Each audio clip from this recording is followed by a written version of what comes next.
तो good morning class. आज हमने टॉपिक है ऑर्गेनिक फार्मिंग में the government of India promoting organic farming through various scheme. अब ऑर्गेनिक फार्मिंग को प्रमोट करने के जो गवर्नमेंट ऑफ इंडिया है वो क्या कर रही है, कुछ वेरियस स्कीम लेके आई है। ठीक है, कि जो ऑर्गेनिक फार्मिंग करेगा उसको इतनी सब्सिडी मिलेगी या ठीक है, कि क्यों की जा रही है ताकि लोग ऑर्गेनिक फार्मिंग की तरफ मूव करें। तो सबसे पहले जो स्कीम थी वो था national project on organic farming. तो एक ऑर्गेनिक फार्मिंग पे एक प्रोजेक्ट चलाया गया जिसका नाम था national project on organic farming. इसके अंडर जो इस स्कीम के अंदर एनपीओ स्कीम के अंदर असिस्टेंट दिया जाता था 25 to 33% का। अगर आपको जो नुकसान होता है इसको करने से तो आपको एक नेट असिस्टेंस दिया जाएगा, that is 25 to 33% of financial outlay up to seeing of rate 40 lakh to 60 lakh respectively to provide back-ended subsidy through NABARD। और ये NABARD के थ्रू सब्सिडी उनकी क्या होनी थी, मिलनी थी।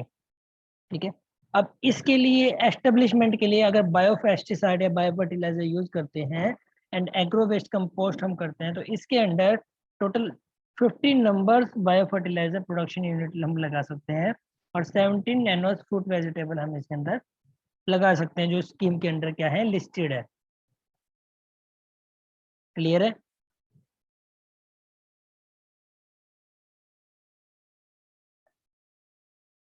उसके बात करें कि जो गवर्नमेंट ने एडवोकेट किया है कि इसके इंटीग्रेटेड यूज हमें केमिकल फर्टिलाइजर और organic manure included bio fertilizer production of major crop. इसके अंदर मेजर क्रॉप है उसके अंदर हम केमिकल फर्टिलाइजर क्या कर सकते हैं, यूज कर सकते हैं। क्लियर है? नेक्स्ट इसके लिए जो स्कीम गई थी that is NHM, national horticulture mission. इसके अंदर Himachal horticulture mission for north east and Himachal state like HMNEH financial assistance के अंदर दिया गया, दैट इज 50%। 50% का इसके अंदर फाइनेंशियल असिस्टेंस दिया गया था। और फाइनेंशियल असिस्टेंस और वर्मी कंपोस्ट के लिए अगर कोई सेटिंग करता है वर्मी कंपोस्ट प्रोडक्शन तो उसको एट द रेट ऑफ 50% को सब्जेक्ट मैक्सिमम 30,000 का क्या देना होता है पर बेनिफिशियरी मिलता है उसे। और एडॉप्शन के लिए उसे रेट 10,000 उसको मिलता है पर हेक्टेयर। ओके, तो मैक्सिमम एरिया इसके अंदर होना चाहिए 4 हेक्टेयर। और फार्मिंग सर्टिफिकेशन के लिए रेट 5 लाख इसे मिलता है अप टू 50 एकड़। अगर उसका 50 एकड़ तक है तो उसको 5 लाख उसको मिलता है ग्रुप ऑफ फार्मर को। क्लियर है? Under the national horticulture mission. Next राष्ट्रीय कृषि विकास योजना। तो इसके अंदर ऑर्गेनिक फार्मिंग को प्रमोट करने के लिए इसके डिफरेंट कंपोनेंट लाए गए राष्ट्रीय विकास कृषि विकास योजना के अंदर। और इसको अप्रूवल दिया गया था, सेक्शन किया गया था स्टेट लेवल पे और अप्रूवल किया था सेक्शनिंग कमेटी जो स्टेट लेवल की थी। क्लियर है? Next national food security mission. तो जो नेशनल फूड सिक्योरिटी मिशन है उसके अंदर क्या है, देखो नेशनल फूड सिक्योरिटी मिशन के अंदर NFSM ऑन पल्सिस पल्सिस पे चला गया था, एरेटेड पल्स पे चला गया था ये प्रोग्राम। A3P असिस्टेंस मिला गया था इसमें राइजोबियम कल्चर का और फॉस्फेट सोलुबलाइजिंग बैक्टीरिया का। अगर क्लस्टर डेमोन्स्ट्रेशन का लगता है करते हैं तो उसके अंदर इसको असिस्टेंस मिल रहा था। Next promoting the use of bio fertilizer. तो बायो फर्टिलाइजर के यूज के लिए जो सेंट्रल गवर्नमेंट है उसने नोटिफाई किए थे कि जो rhizobium, azotobacter, azospirillum, azotobacter, phosphorus solubilizing bacteria, potash solubilizing bacteria, zinc solubilizing bacteria और FCO, इनको FCO food fertilizer control order के अंडर इनको क्या करेगा, बायो फर्टिलाइजर को यूज करेगा, उसको क्या दी जाएगी, सिक्योरिटी दी जाएगी। और सिक्योरिटी का नाम था initiative for nutrition security through millet promotion. ये मिलेट का प्रमोशन करना था और उसके अंदर इनका यूज करवाना था। और इसके अंदर जो फाइनेंशियल असिस्टेंस दिया गया था वो अप टू 500 हेक्टेयर का दिया गया था ताकि क्या किया जाए, ऑर्गेनिक फार्मिंग को प्रमोट किया जाए। उसके बाद जो ICAR का कंट्रीब्यूशन था ऑर्गेनिक फार्मिंग को कंट्रीब्यूट करने के लिए वो क्या था, on the network of soil biofertilizer के अंदर इसका रोल था, और बाय ये किया गया था Indian Council of Agriculture Research for R&D, research and development of biofertilizer. अब इसके अंदर क्या किया गया था, जो फोस्फो कंपोस्ट थे, वर्मी कंपोस्ट थे, म्यूनिसिपल सॉलिड वेस्ट कंपोस्ट हो गया, है ना, इनको एनहांस करने के लिए ऐसे एक प्रोजेक्ट को चलाया गया था। ठीक है, तो ये कुछ स्कीम थी और कुछ प्रोजेक्ट थे जो कि गवर्नमेंट ऑफ इंडिया ने चलाए थे। नेक्स्ट इसकी बात करें, इसका एडवांटेजेस क्या है। तो अगर एडवांटेज की बात करें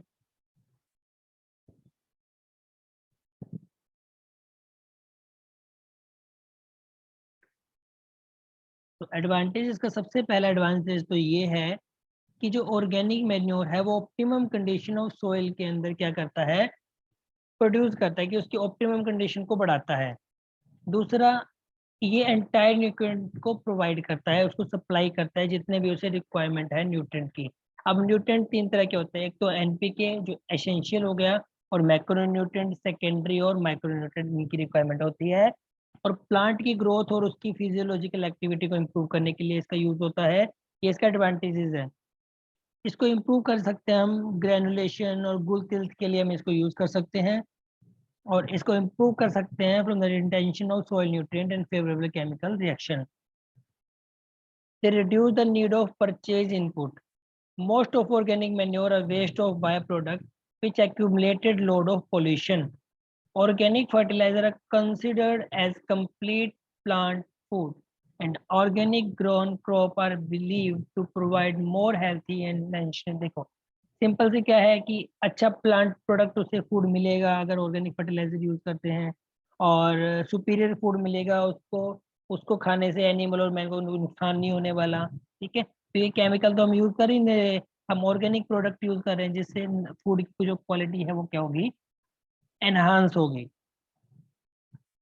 नेक्स्ट इसके अंदर क्या होता है, हम कंज्यूमर की बिलिंग, हम अपने जो कंज्यूमर होते हैं अच्छा पे करते हैं अगर ऑर्गेनिक प्रोडक्ट होता है तो। ठीक है, और इससे हमारा इन्वायरमेंट को बचा सकते हैं हम, इन्वायरमेंट के डिग्रेडेशन से बचा सकते हैं, हमारी लैंड के डिग्रेडेशन से बचा सकते हैं, और हमारे क्रॉप का डाइवर्सिफिकेशन इसका कम हो जाए तो डाइवर्सिफिकेशन भी बढ़ा सकते हैं, क्योंकि ऑर्गेनिक अगर यूज कर रहे हैं तो उससे हमारी इनकम भी सिक्योर रहती है। तो ये सारा काम होता है किसका, ऑर्गेनिक फार्मिंग का। अब इसके अंदर एक थिंक आती है, डेट इज किचन गार्डनिंग। तो किचन गार्डनिंग क्या होती है।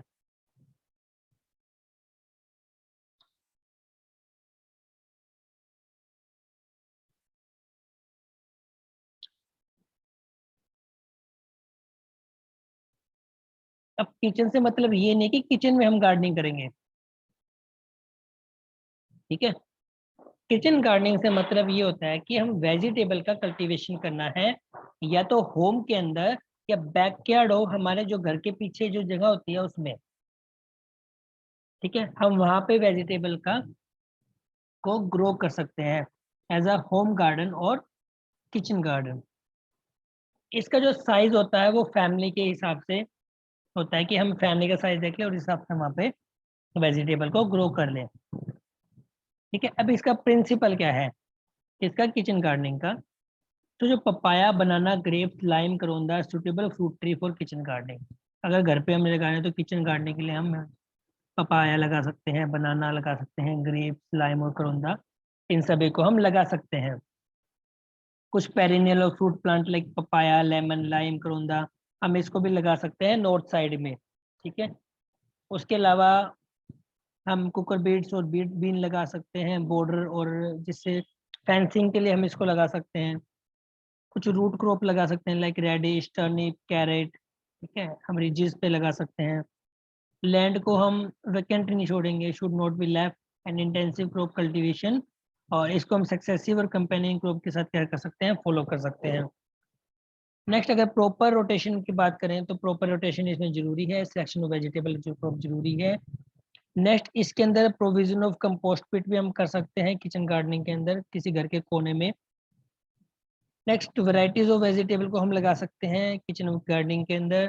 प्रॉपर प्लानिंग से हम क्या कर सकते हैं, पूरी फ्रेश वेजिटेबल, और ऑर्गेनिक फार्मिंग से हम न्यूट्रिशियस वेजिटेबल को क्या कर सकते हैं, ग्रो कर सकते हैं।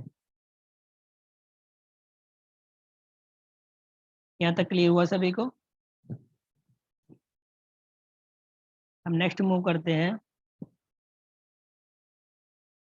और 5 से 6 मेंबर के लिए अगर बात की जाए तो 250 तो 300 mm एरिया इनफ होता है। ठीक है, मैक्सिमम एरिया कवर की बात करें किचन गार्डनिंग के लिए और लीफी वेजिटेबल के लिए तो ये होता है। ठीक है, मैक्सिमम लीफी वेजिटेबल हम यूज करें। अंडर फ्रूट ट्रीज हम shade loving plant like ginger और टर्मरिक को हम ग्रो कर सकते हैं। और अमरपाली वैरायटी ऑफ मैंगो और पूसा नाना वैरायटी ऑफ पपाया हम वहाँ पे किचन गार्डनिंग में लगा सकते हैं। अब नेक्स्ट बात करें एडवांटेज की, तो एडवांटेज की बात करें तो ये जो प्रोवाइड करता है क्या, discussion of exercise of family member. इससे हम हमारा जो एक्सरसाइज हो जाती है फैमिली मेंबर की, वो इसके बारे में जान जाते हैं। ठीक है, हमारी नॉलेज बढ़ती है वेजिटेबल प्रोडक्शन के अंदर। और हम अपनी आइडियल मैन एक अपने खाली टाइम को एक फील्ड में कन्वर्ट कर सकता है इससे। और फ्रेश वेजिटेबल हमारे घर से ही हमें मिल जाएगी। दूसरा, हम पेस्टिसाइड फ्री वेजिटेबल खा सकते हैं। ठीक है, इससे हमारा घर का ग्रीन एनवायरनमेंट बना रहता है। एक प्लेजर, एक सेटिस्फिकेशन मिलती है जब हम खाना खाते हैं कि ये हमने ग्रो किया है, हमारी खुद की मेहनत, और हमारी खुद की मेहनत को अगर हम खाते हैं तो हमें अच्छा प्लेजर मिलता है। ठीक है, अब एक लेआउट क्या हो सकता है किचन गार्डनिंग का, सो ये हमारा एक लेआउट है किचन गार्डनिंग का। ठीक है, तो देखो इसे,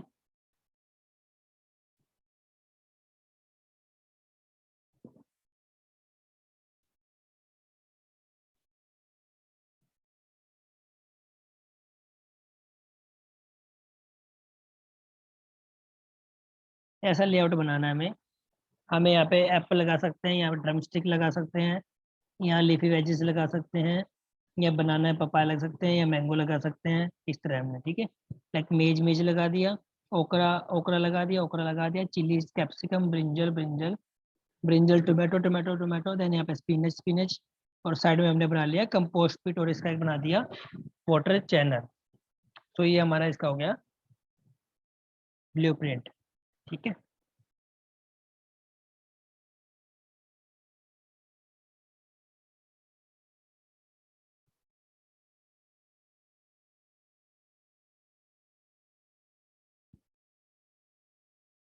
क्लियर है? तो यहाँ पे हमारी ऑर्गेनिक फार्मिंग कंप्लीट होती है। इसके अंदर कुछ क्वेश्चंस गिवन है। Area requirement for kitchen gardening is single member, देखो 5 मेंबर के लिए कितना बताया था, 250, मतलब 51 के लिए, तो 1 के लिए हमारा 52 60, तो ये आ जाएगा 50 metre square. Which of the leading countries organic farming, तो लीडिंग कंट्री कौन सी है, that is father of organic farming.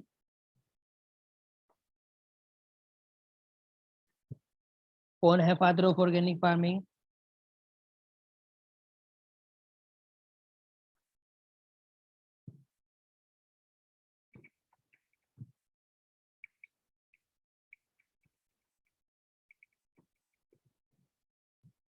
बताओ बच्चों, कौन है ऑर्गेनिक फार्मिंग? वो है Albert Howard, sir Albert Howard. Organic farming term किसने कॉइन की थी?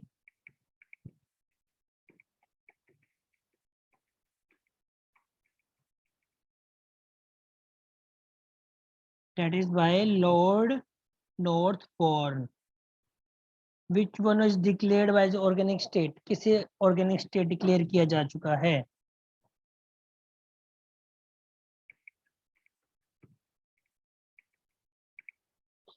बताओ।